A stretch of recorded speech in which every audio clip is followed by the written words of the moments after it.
golf should be fun. And what makes golf fun is not the consecutive triple bogeys, it's making those birdies and those pars, and having a smile on your face while you do it. Everyone has different skill levels, handicaps, distances, the list goes on.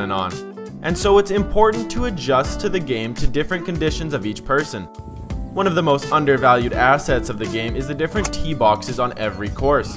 When you can adjust a very difficult course into a manageable one for different skill levels, it will turn those bogeys into birdies. This is why tee boxes are such a crucial component of making the game fun. Understanding what tee box you should play can be challenging, because although it seems like a simple concept, there are so many factors that should play a part in your decision. How old are you? Are you a male or female? How long is the course? Your answers to questions like these will ultimately decide what tee box you should play.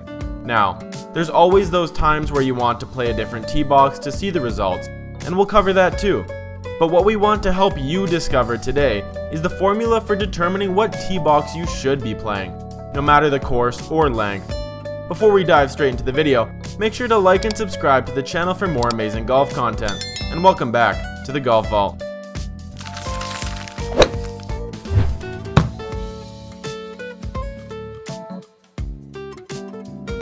As we mentioned, there are many deciding factors that will determine what tee box you play from, and one of the most important is your handicap.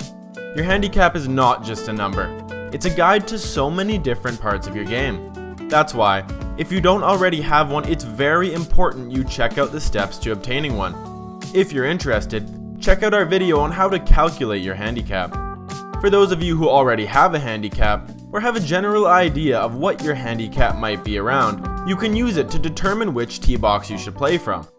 Most courses, but not all, will feature a tee box suggestion on the scorecard, which informs you of what tees you should be playing from based on your handicap. In our professional experience, we find this to be the most accurate indicator of which tees to play from. Since the suggestions come from the courses themselves, they already have the difficulty and course length taken into consideration. This is very beneficial since you don't have to consider these factors in your own decision. These suggestions will also include one for ladies and one for men's, so don't worry about the confusion there. If you can't find the suggestions on the scorecard, many times a course will have it in their detailed course guide or in the pro shop, so make sure to look around or ask the pro shop if you're confused. Another thing to remember, we always like to say play it forward.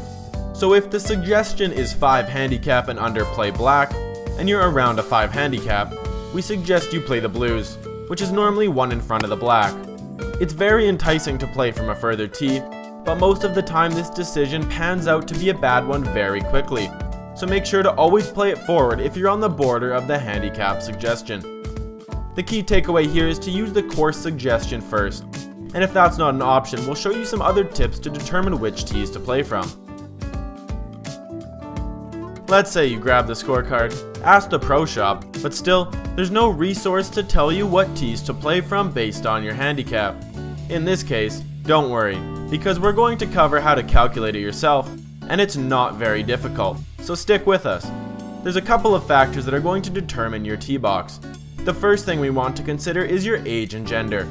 We all don't want to admit it, but the older we get, the shorter our distances become. For this reason, as you age, consider playing from shorter tee boxes.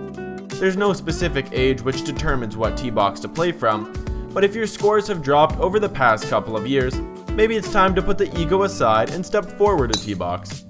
In the long run, this makes all the difference with your game, because it will let you hit irons and wedges into the greens, whereas you might be hitting hybrids and long irons from the back tees.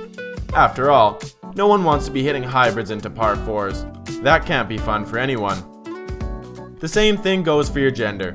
For males, they tend to hit farther than females. This isn't the case always, but for the majority of people this will be the case. For this reason, the ladies tend to play the shorter tee boxes. And again, this is all for your enjoyment, because a birdie tastes a whole lot sweeter than a bogey. Both age and gender tie directly into distances, and by distances we mean how far you can hit each club. While age and gender should be taken into consideration if handicap isn't an option, we also need you to consider your distances as the #1 driver for picking a tee box. There are 2 main strategies to pick from in regards to distance. the drive times 28 strategy, and the USGA 7-iron tee box distance. Let's start with the former. The concept is simple. Take your average driver carry distance and multiply it by 28. This means if you average a 200-yard drive, after multiplying it by 28 you get 5,600. Therefore, it would be best for you to pick tees that are closest to 5,600 yards in total. On every scorecard there will be a distance associated with the different tees, so you can compare the number you got to the scorecard to find out what tees you should be playing from. When we take this strategy into account, we're only talking about the carry distance of your drives, not how far it rolls after.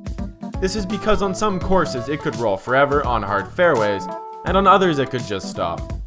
Let's do one more example.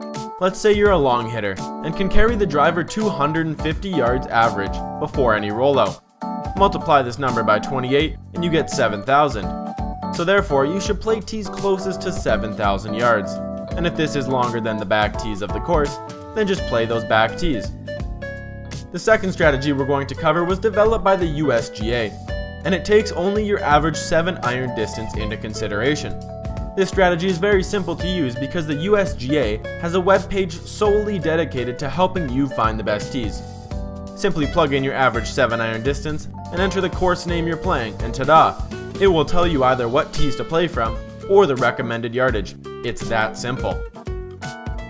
We mentioned it earlier, but it's worth mentioning again. Play it forward. Almost all golfers play a tee box that is actually too far for them. Rarely ever do we see players playing a tee box too short for their abilities. Remember, it's so much better for your game and your enjoyment of the game to play a tee box that gives you a real competition against the course, allowing you to make pars and birdies. So if there's one thing we need you to take away from today, it's to play it forward.